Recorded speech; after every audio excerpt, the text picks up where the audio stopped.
Welcome everyone to another hill climb video. I'm afraid there's no proper intro or outro that I would normally film like on the road today, and that's because I wasn't necessarily intending to make this a hill climb video. It was going to be part of a video about me and my dad redoing the backpedal Southern Loop on a nice day without time pressures or anything. But then I enjoyed this hill so much and I'd filmed all of it. I thought, well, I'll give this a full video, see if you guys like it as much as I do. So this is a climb called Cwm Teigl, and that's because the river to the left of me is called the River Teigl, or Avon Teigl, Aber Teigl, I don't know, in Welsh. And Cwm, I think, is like some kind of valley formation. It's a glacial thing, geography term. I'm sure someone better educated than I will be able to tell you. But anyway, this road starts in Llanfestiniog, next to what everyone in Llan calls the doctor's house. I don't know if it's that currently a doctor lives there, or like it's a historical thing of that used to be where the doctor lived in Llan. But it's actually a decent way out of the village. I say it starts in Llan, but there's like a 2 or 3 km lead in, as my dad learnt to his displeasure when I told him it wasn't far from the car. And the profile of this climb I think is really interesting because it starts very, very shallow. As you can see, I'm kind of going up and down. I do apologise about these stats, by the way. There's always this little bit of lag with the stats. So the gradient and the power it's telling you there probably refers to what I was doing 15 seconds ago in this video.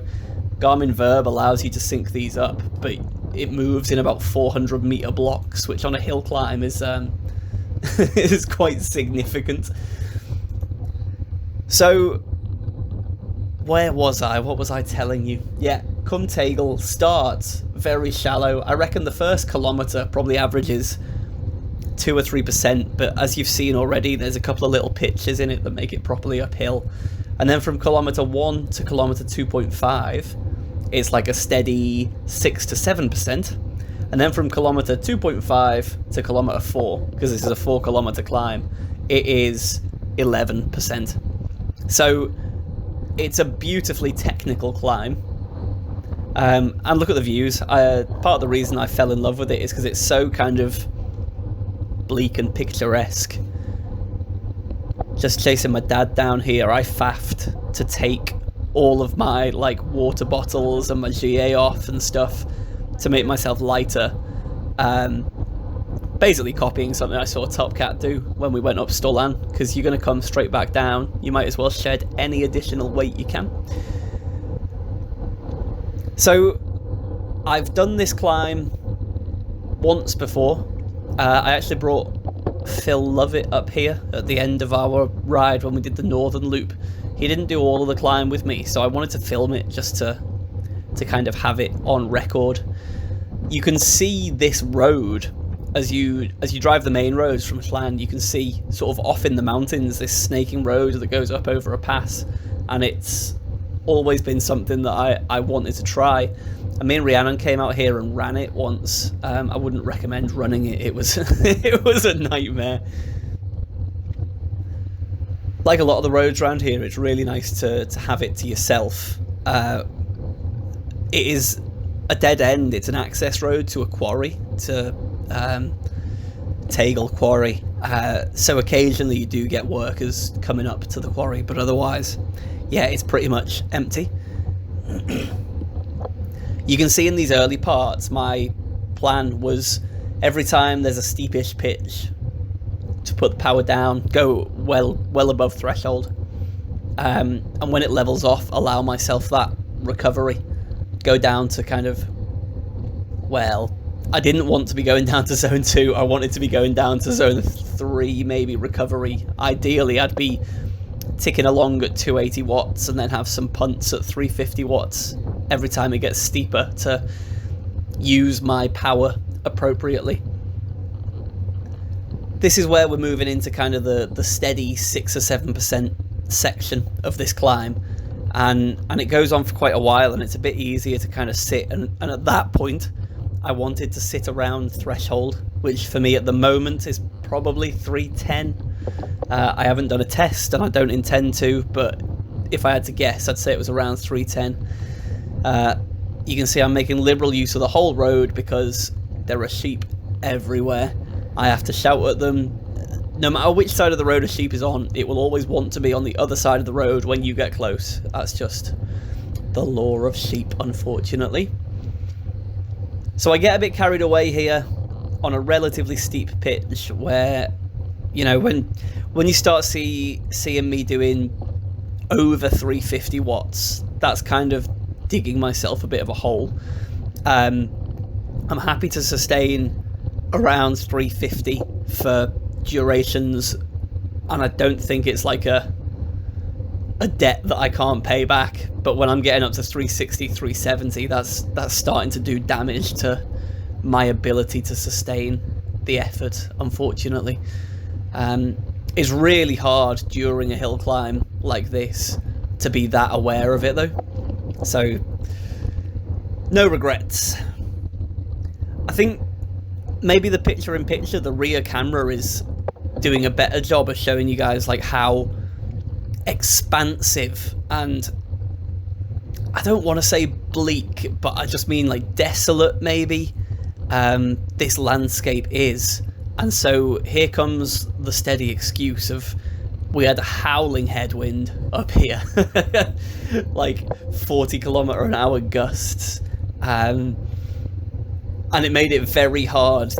When you get those like 0% or even very slight declines, you don't gain any speed, which mentally makes it really tough to keep going, because I kind of rely on, well, I can get a bit of recovery whilst also still rolling forwards nicely, and I didn't get that in the slightest here today. So as you can see from the little segment feature I've put on there, that's a track of this segment. I'm just over halfway through. It's a long climb. The KOM is a guy called Cwm Teigl, who came top 10 at National Hill Climb this year and has a lot of comms around this area of Wales. He's a North Welsh lad, and he did it in 13 minutes. There was absolutely no chance I'm touching his effort. But yeah, you can see that I'm more than halfway through distance wise, but as I said earlier, this has a real sting in the tail in that the last kilometre is the steepest. And it really is quite steep, in my opinion. You can kind of see it snaking up ahead there. Unfortunately, I don't think the camera is ever quite at the right angle to get this, but right at the top where it starts to get craggy and slaty, you go through these like two quite imposing rocky outcrops, one on each side of the road, and I said to my dad, it feels like you're entering Mordor or something. It's like really, really imposing. So that section there was the last little bit of recovery I tried to get. I really tried to ease right off the power, and you can see that now because of the delay, that I went sub 200 watts, knowing that I was in for another, well, ideally only 5 minutes of pain, but who knows with how my legs are feeling.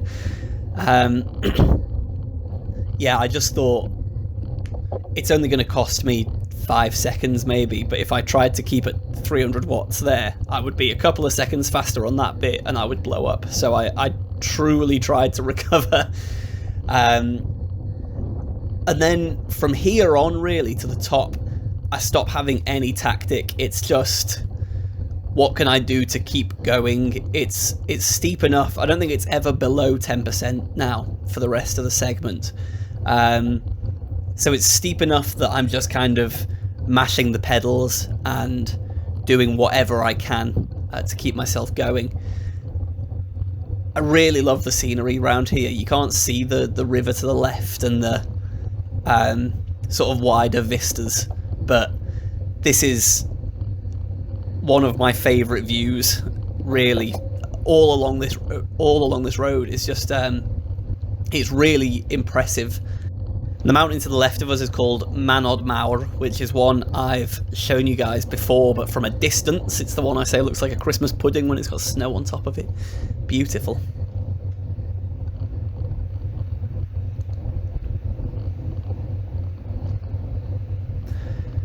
Unfortunately here, I couldn't make my mind up about whether I wanted to be seated or standing. And my cadence is unusually high because I was really trying to stay seated, which maybe was an error, but because we'd done so much steep stuff earlier in the day, I couldn't get the power out while standing adequately, so I couldn't do my preferred low cadence standing grind up this climb. Or maybe I just wasn't trying hard enough to do it, I don't know. Maybe I could have in hindsight. Maybe that's what I should have done. But I think you'll see my speed really start to drop now. It starts to feel a bit glacial, really, the progress I make up here. And you can see on the segment dot there, I am tantalizingly close to the top, but time just slows down when you're doing an effort like this. This chap passed me just before I got to the doctor's house. Proper nice guy. Cheered me on. There you go. I've just said diolch to him. That's thank you in Welsh. Always nice. Even if the people don't speak Welsh, everyone knows those little things. So it's nice to give a bit of a nod. It's always appreciated to say it in the Welsh language. Lots of yellow grit bins now as things get steep. 15-16%. I think we top out at 20, so it never gets too mental. But being like 11 minutes in to this effort that I've tried to do pretty well, and knowing that it gets steep on these couple of bendy bits, it's hard mentally to keep pushing. And the way my power is fluctuating is indicating that I'm getting up and down, in the saddle, out the saddle too frequently. Like I'm losing power by not being comfortable. Then you get this slight bit of relief here in the shape of a 10% section of road, but you can see another kick just ahead. So I don't think I was even consciously trying to recover here when I dropped down to the 200s. I just didn't want to change gear. And that's what ends up happening, I suppose.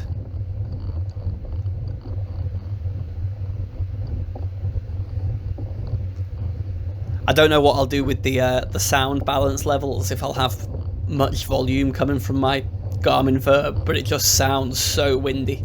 And it was incredibly windy.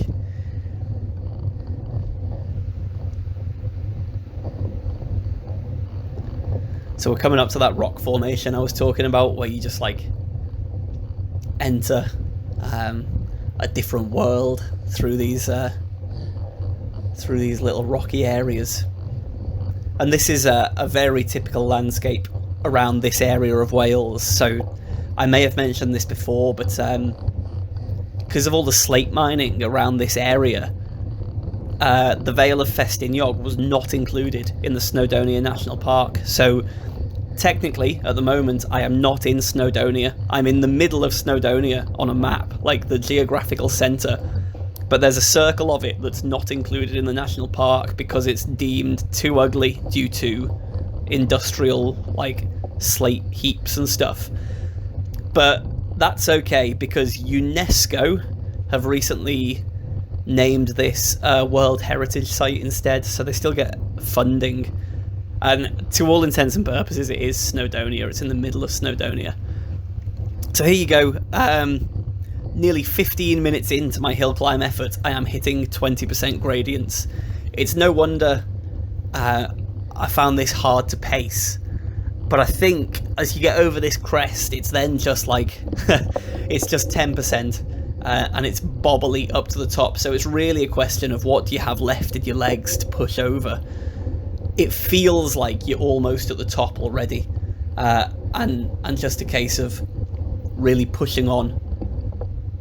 And in my case, after a not great effort up here, this is about minimizing losses. I don't think you're ever going to win this sort of hill climb or this sort of Strava effort on the 5% bobbly segment at the top, but you really can sort of mitigate for any losses you had on the steep bit, and damage limitations, the name of the game. The other nice thing is you can see I turned sort of left, and the more I turn, the more that wind is behind me. So it did actually help significantly mentally, just not having it howling in my face, having it behind me really made me feel like I needed to push on.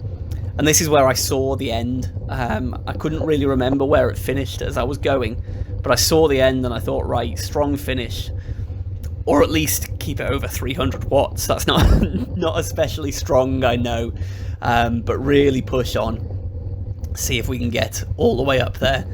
And I know I've been saying this ends at a quarry, but I'm not sure I've quite done justice to the industrial nature of the finish here. It looks like a building site. I mean, it is. It's a functional work site, right? So, unfortunately, we go from picturesque beauty to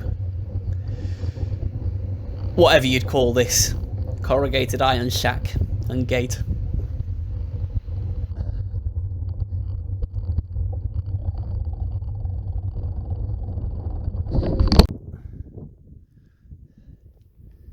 Here he comes. Not far now, Dad, last push. Just all the way up to the car park.